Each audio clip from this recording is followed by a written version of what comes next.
es la más razonable. Es decir, en el fondo de todas estas cosas es que hay demasiada gente. Y no lo digo de forma negativa.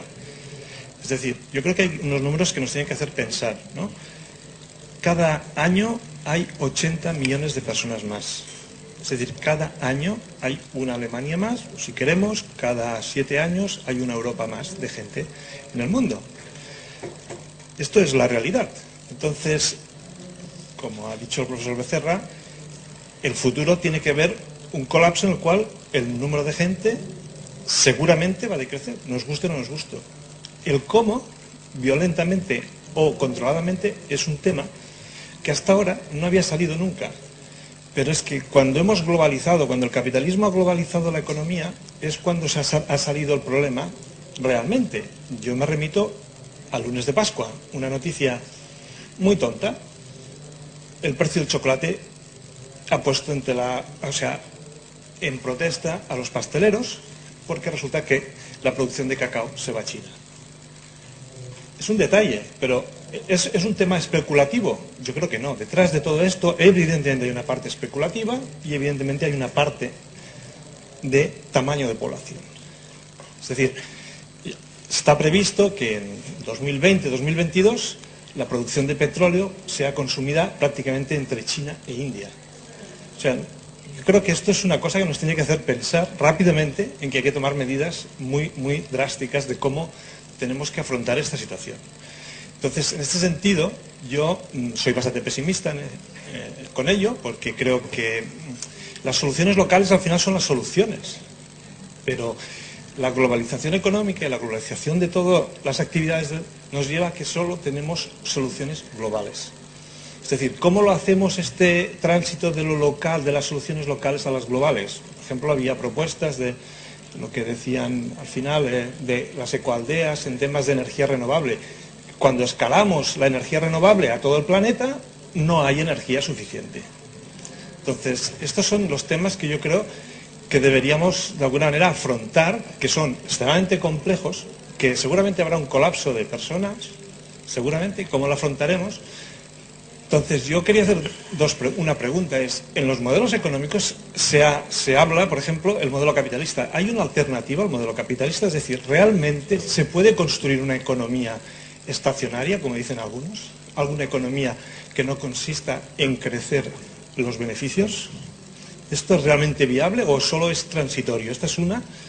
Y la otra es un comentario sobre el tema de la transición a una sociedad, digamos, con más penuria económica, con más penuria energética.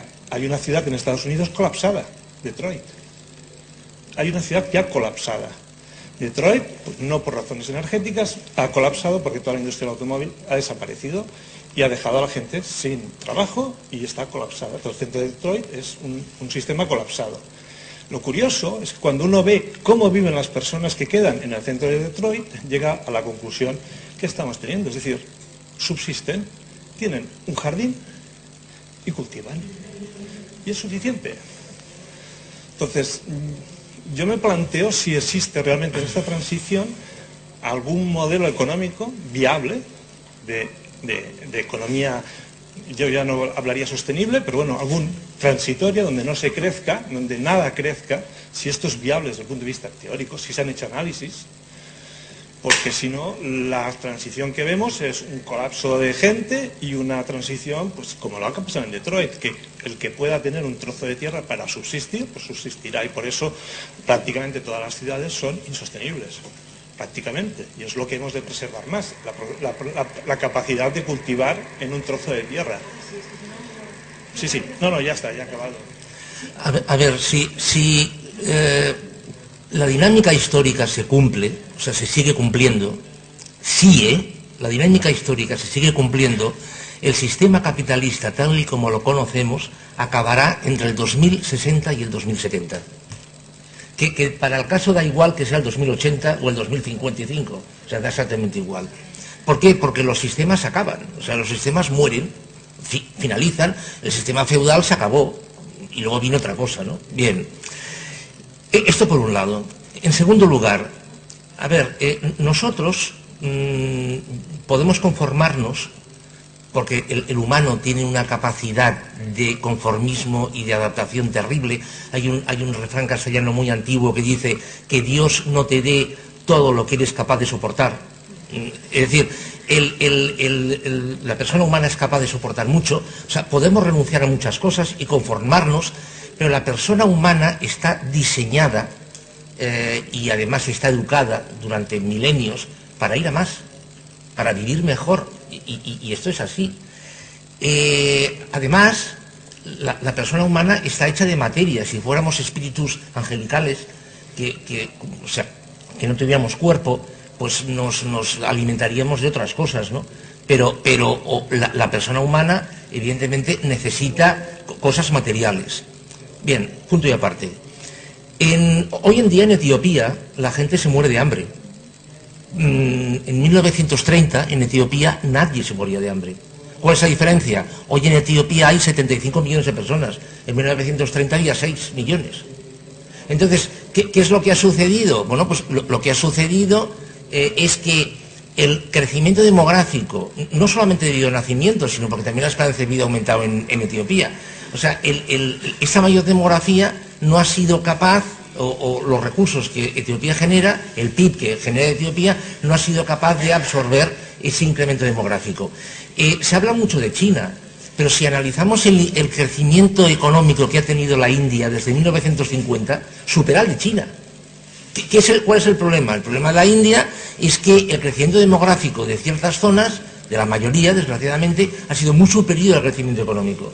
Es decir, yo pienso que estamos delante de un megaproblema, que hasta ahora no lo ha sido. O sea, el planeta, teniendo en cuenta esas características humanas que hemos dicho antes, o sea, está ante una situación que es incapaz de absorber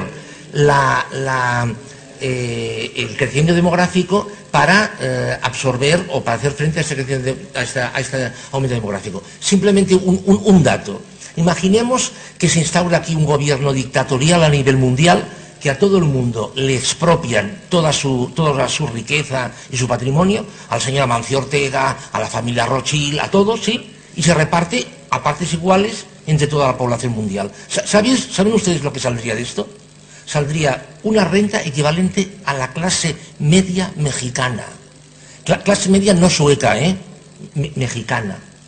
O sea, el humano rechaza eso.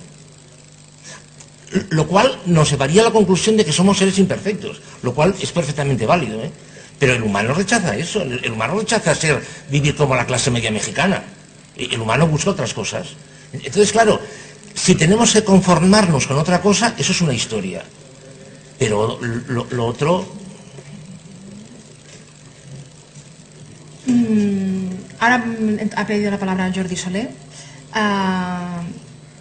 Lo que pasa que, pero también es una cosa cultural. O sea, si podemos, ¿no? O sea, claro, si vivimos en una cultura de que el vecino tiene un coche y yo tengo que tener 3, todo esto no se puede repartir, no se puede revertir, pregunto. Fidela, vamos a ver. Sí, porque vamos a poner... Yo he preguntado. Vamos a poner... Preguntas incómodas. Sí, no, genial, las preguntas incómodas son las mejores. Vamos a ver, ustedes habrán leído o habrán oído de que el país más feliz del mundo es Bután.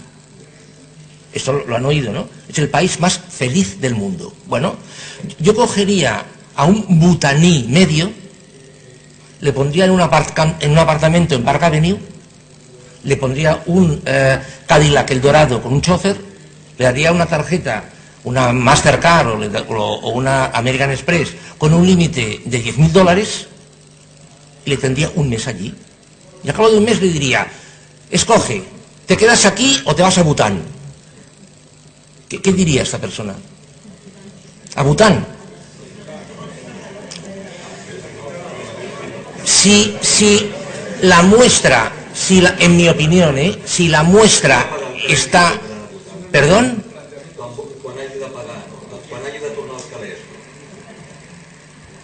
Es decir, es que somos humanos. O sea, en los planteamientos que estamos haciendo, yo pienso que nos olvidamos de que somos humanos.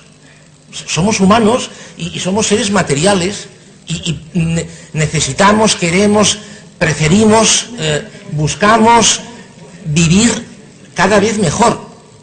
Otra cosa es hablar de exageraciones. No, que va. No, en el siglo XII, oiga, en el siglo XII el inglés medio tenía en toda su vida 2 vestidos y no se movía de un radio de 50 kilómetros, pero también buscaba vivir mejor. No. Buscamos vivir mejor. El capitalismo lo único que ha hecho ha sido monopolizar unos medios de producción en manos de 4. Lo único que ha hecho es esto. Pero en el siglo XII también se buscaba vivir mejor.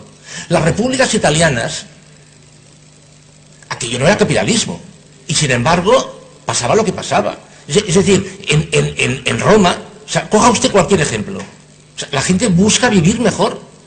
Lo que pasa es que hemos vivido... Sí, disculpa, en todo caso pido la palabra, un poco de orden, es que somos muchos, y el tema es muy conflictivo e incómodo, y de eso se trataba, la jornada era justamente de esto. No solucionaremos todo, y tú lo has liado, Y yo lo he liado, sí, soy absolutamente consciente, porque es un tema gravísimo que hay que cogerlo con mucha calma y hay muchas interpretaciones de todo.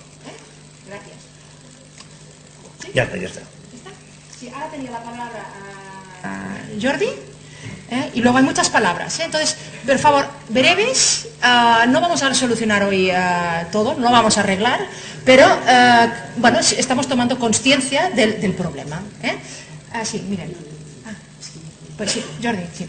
Sí, bueno, a ver, para salir un poco de la polémica, a mí me gustaría comentar una cosa que es interesante y me gustaría adoptar el punto de vista. Yo no voy a hacer predicciones porque por formación profesional vengo de las ciencias naturales, entonces proyectar y hacer suposiciones a mí me gustaría, pero bueno, yo aquí no vengo como científico. Entonces, primero, y como científico y investigador de sistemas complejos, pues voy a aportar un puntito de vista con esto. Entonces, hay una cuestión interesante sobre lo que se habla de bienestar, de no bienestar, de la sociedad, del progreso, etcétera. A mí me interesan también indicadores y cuestiones medibles. Es un indicador para mí medible, es la cuestión de consumo de energía por cápita. No estamos hablando de dinero, estamos hablando de energía. Puedo medir energía, puedo medir potencia y puedo medir número de habitantes. Esto solo ha pasado a partir de la introducción de combustibles fósiles en la humanidad. Esto es un dato. Las otras cuestiones de progreso, nociones, ahí no me voy a meter. Y hay una cuestión crucial que también se ha estudiado y ya, por ejemplo, está el libro de Joseph Tainter, que si os interesa es muy interesante de leer. Hace estudios, por ejemplo, cómo colapsó el Imperio Romano de Occidente, que relaciona complejidad con consumo de energía. Para tener una sociedad más compleja, tiene un requerimiento más grande de energía.